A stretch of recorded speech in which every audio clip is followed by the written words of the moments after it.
जैसे ही हल्का राजमहल अलग हुआ, हल्का राजमहल के लोगों की सोच बदल गई। मुझे अच्छी तरह याद है कि गोई के अंदर एक प्रोग्राम हुआ और इस जो इवेंट हो रहा था गोई के अंदर, इसकी जो सबसे ख़ास बात थी वो ये थी कि इसमें आल पार्टीज़ के जो लोग थे वो मौजूद थे। हल्का राजमहल से उनका ताल्लुक़ था और बहुत तवील प्रोग्राम था उस वक्त। ये तकरीबन 4.5 से 5 घंटों की मुद्दत थी इस प्रोग्राम की और एक तवील प्रोग्राम था और इसमें हर शख्स को बोलने का मौका दिया गया। खुलकर लोगों ने बात की। तमाम पार्टीज़ के रहनुमा इसके अंदर मौजूद थे, तमाम पार्टीज़ के कारकुनान जहाँ पर इस इवेंट के अंदर मौजूद थे, इस सियासी प्रोग्राम के अंदर। तो वही उस वक्त तय कर लिया गया था गोई के अंदर के मकामी जो उम्मीदवार होगा हल्का राजमहल का, वही जो है वो असम्बली में जाएगा। तो इसके ऊपर वहाँ बैठे हुए सारे लोग मुत्तफिक थे और उन लोगों का ये कहना और मानना था कि राजमहल का जो है इस्तेहसाल किया गया, उसको पीछे रखा गया। राजमहल जो है वो बहुत बहुत पसमानदा है, इसकी हालत बहुत जो है वो बदतर है, तो इसलिए बेहतर यही होगा कि मकामी शख्स को असम्बली में जाना चाहिए। यही एजेंडा था इस प्रोग्राम का। फिर उसके बाद राजमहल के अंदर एक जलसा हुआ मलिक ज़फ़र साहब की क़यादत में तत्तापानी के मकाम पर। वो बहुत कामयाब और बड़ा जलसा था। फिर जो सबसे ख़ास बात थी कि आप जानते हैं कि तहरीक इंसाफ की तरफ से हल्का राजमहल के अंदर 5 उम्मीदवार थे जो इलेक्शन में जाना चाहते थे। उनमें मलिक ज़फ़र साहब ख़ुद थे, निसार मलिक साहब थे, इनके जो बांजे हैं, इसी तरह अलियास अज़ीज़ साहब वहाँ से इलेक्शन लड़ना चाहते थे। इफ्तिखार मलिक साहब जो है वो वहाँ से इलेक्शन में जाना चाहते थे। और टोटल ये एक और उम्मीदवार थे जिनका नाम मेरे जहन से निकल गया। टोटल ये 5 उम्मीदवार थे जो इलेक्शन में जाना चाहते थे। तत्तापानी के मकाम पर एक प्रेस कॉन्फ्रेंस इन लोगों ने की, इत्तफाक से मैं उस वक्त भी वहाँ पर मौजूद था। उसका एजेंडा यही था कि हम 5 लोगों में से अगर किसी को टिकट मिलेगा तो हम 5 लोगों में से ही जो है वो उसके साथ खड़े हो जाएंगे। कोई बददियांती नहीं होगी किसी के साथ। अगर हम आपस में एक दूसरे के साथ कोई डबल गेम करते हैं या सियासत करते हैं तो इसका मकसद ये है कि ये हल्का राजमहल के लोगों के साथ बददियांती है। इसका मतलब ये है कि ये हल्का राजमहल के लोगों के साथ फ्रॉड होगा। तो उस जो प्रेस कॉन्फ्रेंस वहाँ पर हो रही थी उसमें ये तय कर लिया गया था कि अब हम जो है वो एक साथ इलेक्शन लड़ेंगे, जिसको भी पार्टी टिकट देगी हम सारे लोग उसके साथ खड़े होंगे। बाद में जब तहरीक इंसाफ की तरफ से मलिक ज़फ़र साहब को टिकट दिया गया तो बाकी जो 4 लोग थे उन्होंने कतई तौर पर जो है वो बगावत नहीं की। वो अपनी बात के ऊपर कायम रहे, अपनी कमिटमेंट के ऊपर कायम रहे और वो मलिक ज़फ़र साहब के ऊपर के साथ खड़े हो गए। फिर जैसे ही टिकट मिला मलिक ज़फ़र साहब को तो तत्तापानी के अंदर एक मैंने बाज़ार के अंदर चौक के अंदर खड़े होकर वहाँ से एक प्रोग्राम किया था और मैंने दावा किया था कि राजमहल जो है बदल चुका है और राजमहल के लोगों की सोच जो है वो बदल चुकी है और मलिक ज़फ़र साहब को टिकट मिलना इसका मतलब ये है कि वो असम्बली में जाएंगे और बड़े आराम से जाएंगे और वो ये इलेक्शन जीत जाएंगे। वो इसलिए ये प्रोग्राम मैंने वहाँ से इसलिए किया था कि मैं पिछले 1 साल से 1.5-2 सालों से राजमहल के अंदर बार बार जा रहा था, बार बार वहाँ पर मुख्तलिफ़ किस्म के प्रोग्राम्स कवर कर रहा था और वाकई राजमहल के लोगों की सोच बदल गई थी। नौजवान जो हैं वो बहुत मुतहर्रिक थे, घर घर जाकर वो लोगों को बता रहे थे कि कैसे राजमहल को पसमानदा रखा गया, कैसे राजमहल के पढ़े लिखे बच्चे बच्चियों के ऊपर नौकरियों के दरवाजे बंद किए गए।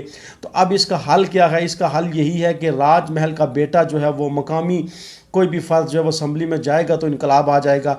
तो ये एक वो विजन था, एक सोच थी जिसके ऊपर मलिक ज़फ़र साहब ने तमाम लोगों को इकट्ठा किया। इसमें बाकी लोगों का भी किरदार है, मैं ये नहीं कहता कि अकेले मलिक ज़फ़र साहब का किरदार है। उन्होंने राजमहल के लोगों को सियासी शऊर दिया, राजमहल के लोगों के अंदर सियासी शऊर को बेदार किया और वो एक नुक्ते पर जमा हुए, एक नुक्ते पर इकट्ठे हुए। फिर इलेक्शन आए। इलेक्शन जब हो रहे थे तो वहाँ पर भी छोटे मोटे वाक़यात देखने में आए। कहीं न कहीं बाज़ औक़ात तहरीक इंसाफ के कारकुनान ये इल्ज़ाम लगाते रहे कि हमें जो है वो मद्दे मुकाबल उम्मीदवार की तरफ से जो है वो हरासा किया जा रहा है, उनके कारकुनान की तरफ से हरासा किया जा रहा है। यूँ जैसे जैसे इलेक्शन करीब आ रहे थे तो ये हल्का राजमहल के अंदर आग और खून का खेल बन रहा था। बड़ा मुश्किल खेल ये बन चुका था, बड़ी मुश्किल सूरत हाल थी। लेकिन मलिक ज़फ़र साहब जो कि समझ चुके थे कि उन्होंने ये इलेक्शन जीतना है, असम्बली में जाना है, बड़े तहम्मुल के साथ वो चल रहे थे, बड़े सब्र के साथ वो अपनी कैंपेन जारी रखे हुए थे। जहाँ पर भी उन्हें कोई मीटिंग के लिए बुलाता वो चले जाते। बाज़ वक़्त ये होता कि अगर एक मीटिंग है वहाँ 8 बजे पहुँचना है तो हो सकता है मलिक ज़फ़र साहब वहाँ पर रात को 2 बजे पहुंचे। हो सकता है मलिक ज़फ़र साहब रात को 2 बजे भी वहाँ ना पहुंच सके, अगले दिन सुबह 8 बजे वो वहाँ पर पहुंचे। ये मसरूफियात थी, दिन रात उन्होंने किया। और मुझे अच्छी तरह याद है कि फजर की नमाज के बाद कहीं वो सोते, चूँकि 2-3 दिन मुझे वहाँ पर गुजारने का इत्तेफाक हुआ। बहुत ज़्यादा उन्होंने मेहनत की और यकीनन ये बात दुरुस्त है कि आग और खून का ये खेल था। और बिलाखिर दिन रात की मेहनत के बाद मलिक ज़फ़र साहब जो है वो असम्बली में पहुँचे। अब जब वो असम्बली में पहुँचे तो फिर क्या हुआ, उनके असम्बली में पहुँचने के बाद वाकई हल्का राजमहल के अंदर इनकलाब आ गया। पिछले 1 साल की अगर कारकर्दगी को मद्देनज़र रखा जाए तो सिर्फ 1 साल में उन्होंने 6 करोड़ से ज़्यादा जो है वो काम हल्का राजमहल के अंदर करवाए और जगह जगह जो है वो मुख्तलिफ़ किस्म के प्रोजेक्ट शुरू हो गए। लेकिन राजमहल इतना पसमानदा है कि आज भी जब हम वहाँ जाते हैं तो हमें पता चलता है जी ये काम रह चुका है, ये काम रह चुका है। इसकी पसमानदगी दूर करने के लिए यकीनन मलिक ज़फ़र साहब को 10 साल की ज़रूरत है। अब चूँकि हालात बहुत तब्दील हो चुके हैं, फिर जिस रफ्तार के साथ, जिस स्पीड के साथ वो काम करवा रहे थे, इलेक्शन लड़ने के बाद, इलेक्शन जीतने के बाद, ज़ाहिर मलिक नवाज़ साहब को उन्होंने इलेक्शन हराया और एक ऐसे सियासी खिलाड़ी को इलेक्शन उन्होंने हराया जिनके बारे में हम सोच भी नहीं सकते थे कि उनको कोई इलेक्शन हरा सकता था। और एक बड़े मार्जिन से 6-7 हज़ार के मार्जिन से उन्होंने मलिक नवाज़ साहब को शिकस्त दी। तो ये एक बहुत बड़ी फतह थी। फिर जैसे ही वो इलेक्शन जीते तो चूँकि उनकी रफ्तार बहुत तेज़ थी, उनकी स्पीड बहुत तेज़ थी। अब लोग ये कह रहे थे कि ये हल्का जो है वो आने वाले वक्त में कई सालों तक जो है मलिक ज़फ़र साहब का हो चुका है, अब इसको फ़तह करना जो है बहुत मुश्किल हो चुका है। लेकिन चूँकि पहले से एक केस था उनके ऊपर, वो केस क्या था ज़ाहिर वो अदालत में मौजूद है, हम उसके ऊपर बात नहीं कर सकते। उसमें अब वो अपील हो चुकी है सुप्रीम कोर्ट में, जो फैसला सुप्रीम कोर्ट देगी। और मलिक ज़फ़र साहब भी जो है वो इसके ऊपर कह चुके हैं कि हम कानून का एहतराम करेंगे। लेकिन जो असल बात कहने वाली है वो ये कि बहुत खुशी महसूस हो रही थी मलिक ज़फ़र साहब के इलेक्शन असम्बली में जाने की और उनको अहम वजारत भी मिली। हल्का राजमहल के लोगों के चेहरों के ऊपर मुस्कुराहट आई, एक एतमाद आया, एक पसमानदगी जो है वो हल्का की वो दूर हो रही थी। जगह जगह तरक्याती काम शुरू हो चुके थे। लेकिन क्या वाकई यहाँ पर एक ब्रेक लग चुकी है? क्या वाकई राजमहल के लोगों की जो किस्मत है वो जो बदल रही थी उसको अब जो है वो स्टॉप लग चुका है? ये एक बड़ा सोचने वाला सवाल है, गौर तलब सवाल है।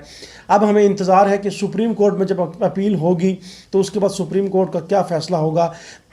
और अगर फ़र्ज़ करें मलिक ज़फ़र साहब जो है वो उनकी वजारत जाती है, उनकी असम्बली की मेंबरशिप जाती है, तो क्या राजमहल की जो तकदीर बदल रही थी वो सब कुछ जो है वो उसको फुल स्टॉप लग जाएगा? उसके बाद राजमहल का क्या मुस्तकबिल होगा? मैं उम्मीद करता हूँ कि राजमहल के लोग जो है वो जिस तरह पहले अपने हल्के के लिए खड़े होंगे, आइंदा भी वो इसी तरह खड़े रहेंगे और मकामी उम्मीदवार को ही वो तरजीह देंगे और राजमहल के अंदर ज़रूर इनकलाब आएगा। ये जो तरक्की का रास्ता शुरू हुआ है, सफ़र शुरू हुआ है, ये सफ़र जारी और सारी रहेगा। नाज़रीन, अपना फीडबैक ज़रूर दीजिएगा। इजाज़त दीजिए। अल्लाह हाफिज़।